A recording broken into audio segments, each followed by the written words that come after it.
Chapter 1: The Fascination. The idea had always intrigued him. What if he could live forever, not just as a memory but as a conscious being inside a machine? The headlines were everywhere. Mind uploading, the future of immortality, digital souls in robotic bodies, escape death by becoming data. It sounded like science fiction, but now it was edging closer to reality. He sat in his small apartment, scrolling through articles, watching videos from technovisionaries who promised radical new lives beyond the fragile human body. Concept was simple at its core: transfer the brain's essence into a computer, then inhabit a robotic form that could explore the web, the world, infinity itself. Just imagine, he whispered to himself, instead of decaying in a bed somewhere, I'd be out there, limitless. But that craving for freedom was tangled with a quiet doubt. Was it truly him who would transfer, or just a perfect copy?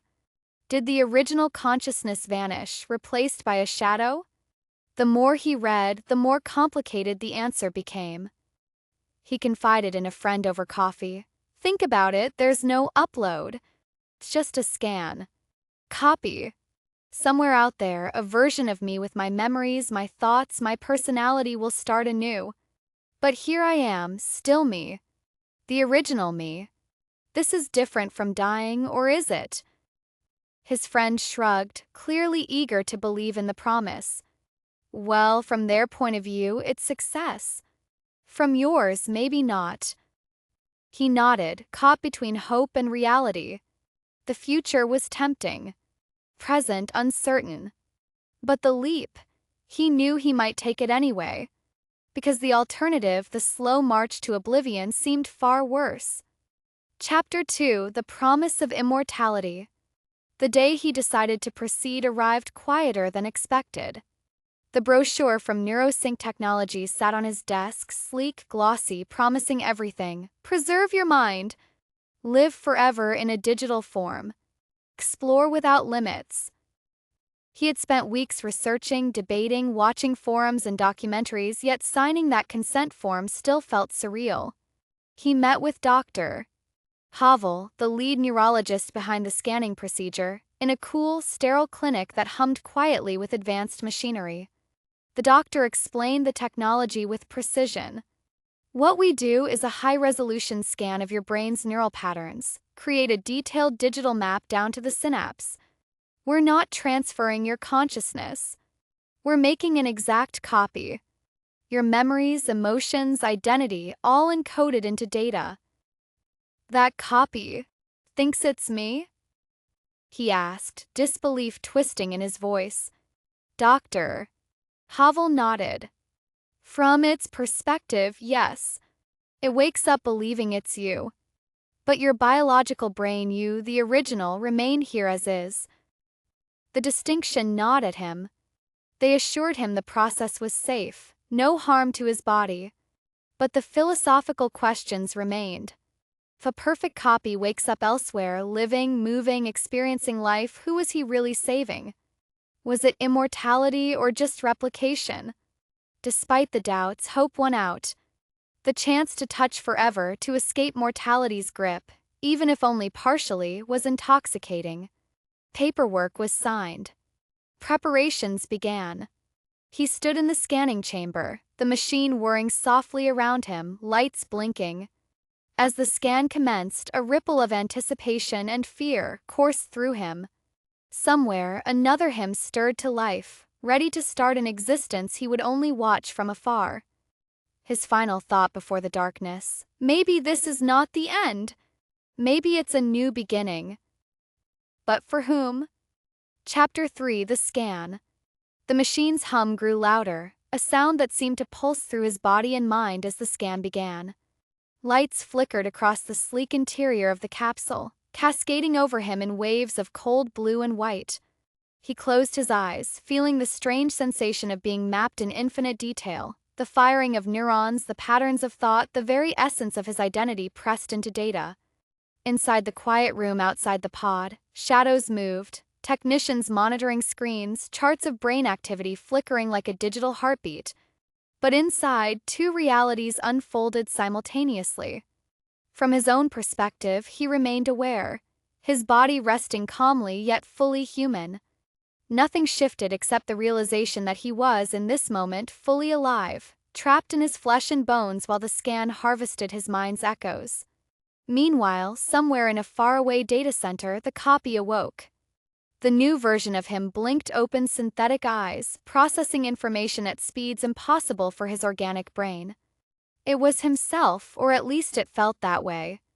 Memories loaded like a vivid, never-ending film, every joy, every sorrow, every detail perfectly intact.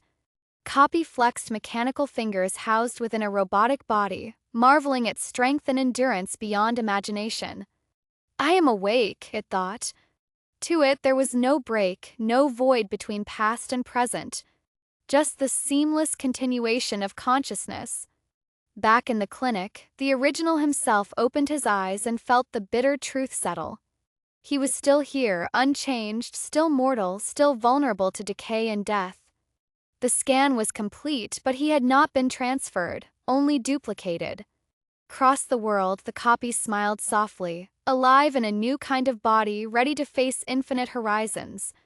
But the original, watching and waiting, already grieved what was lost, the illusion of immortality, his own fading self. For the first time, he understood how deeply alone he truly was. Chapter 4: The Truth Revealed. When he awoke from the procedure, everything around him was the same, the sterile white walls, the muted hum of machines. His body felt as familiar as ever. But inside, a quiet reckoning unfolded like a slow wave. He tried to grasp the lingering sensation of the scan, the one that Dr. Havel said created a perfect copy. Where was that copy now? Was it truly him? The deeper truth settled like a shadow. The scan didn't move his consciousness. It replicated him, yes, down to the tiniest memory and personality trait. But him? He was still here, grounded in flesh and bone, unchanged and undeniably mortal. He was the original. Copy, the one birthed from the digital womb of data, was out there now, living an existence parallel to his, believing it was the real him. Friends would soon embrace that copy, treat it as the person they knew. To them, the operation would be a resounding success. But to him, it was an ending. His self-awareness screamed against the veneer of continuity. The continuity wasn't his at all. It belonged to a stranger who carried his face, his history, his very soul, but was not him. Sitting alone in his apartment, he wrestled with the cruel paradox. The future he dreamed of, the one where he escaped death, had instead handed immortality to a duplicate. He was still trapped in the slow, relentless progression toward his finite end. His thoughts spiraled. Asterisk, am I just an outdated version now? Asterisk, asterisk, what does it mean to be truly alive if my essence can be copied but not moved? Asterisk.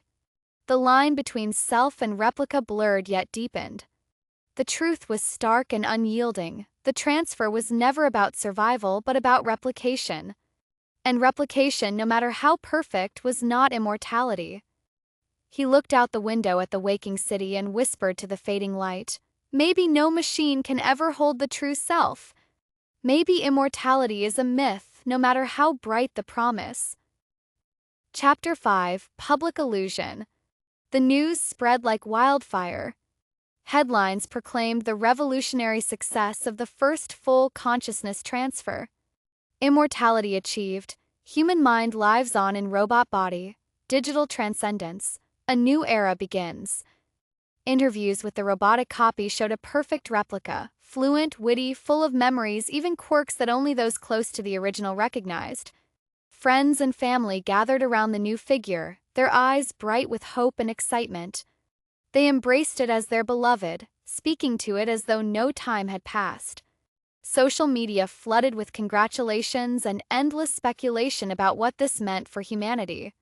Meanwhile, the original sat alone in a quiet room, watching it all unfold with a growing sense of alienation. To everyone else, the copy was the protagonist, the survivor, the future. His own protests, confessions, and attempts to claim his identity were dismissed as confusion, even envy. "They don't see me," he thought. "I'm just a ghost, the man who was replaced." Paradox was cruel.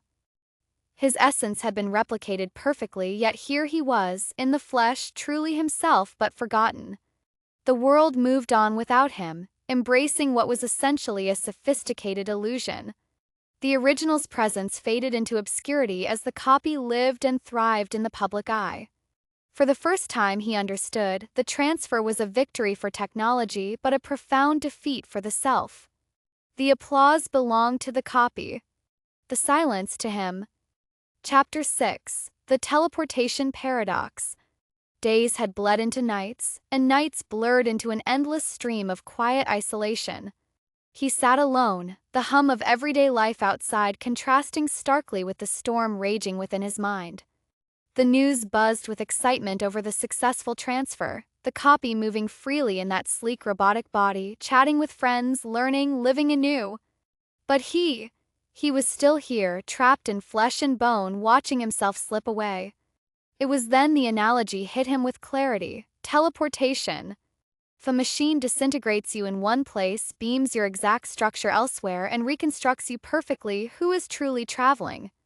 The original person ceases to exist in disintegration. Traveler is a flawless replica, carrying your memories and personality. To everyone else, it's seamless. To them, you just vanished and reappeared. But to you, you died. The same held true for his mind transfer. Uploading was an illusion.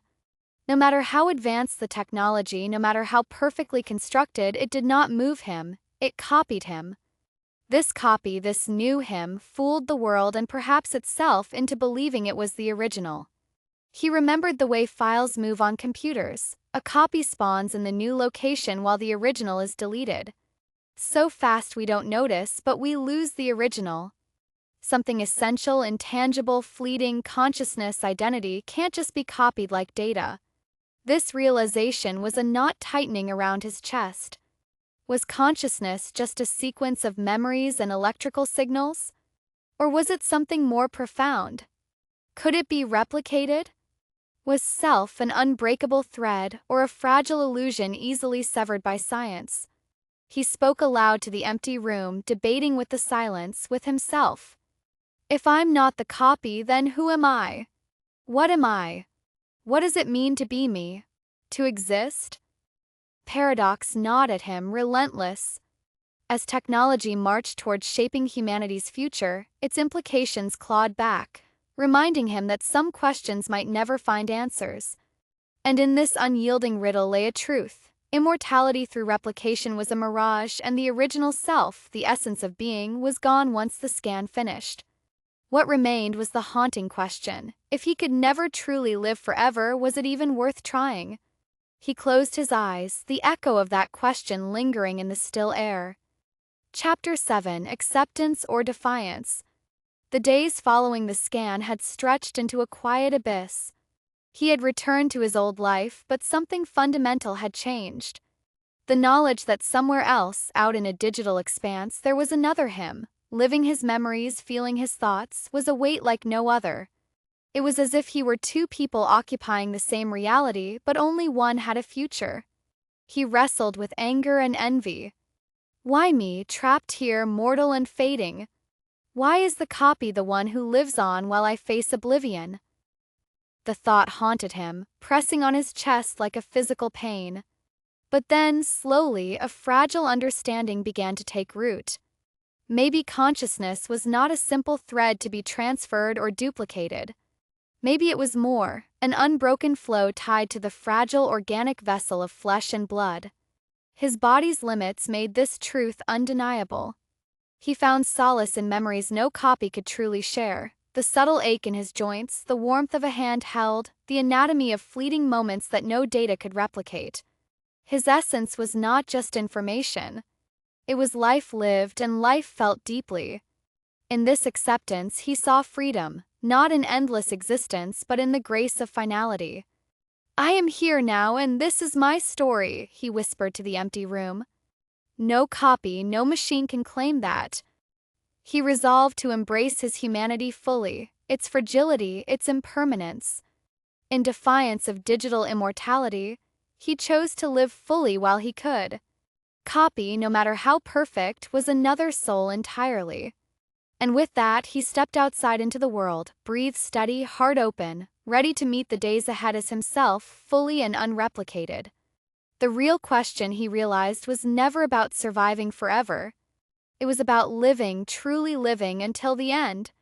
The end.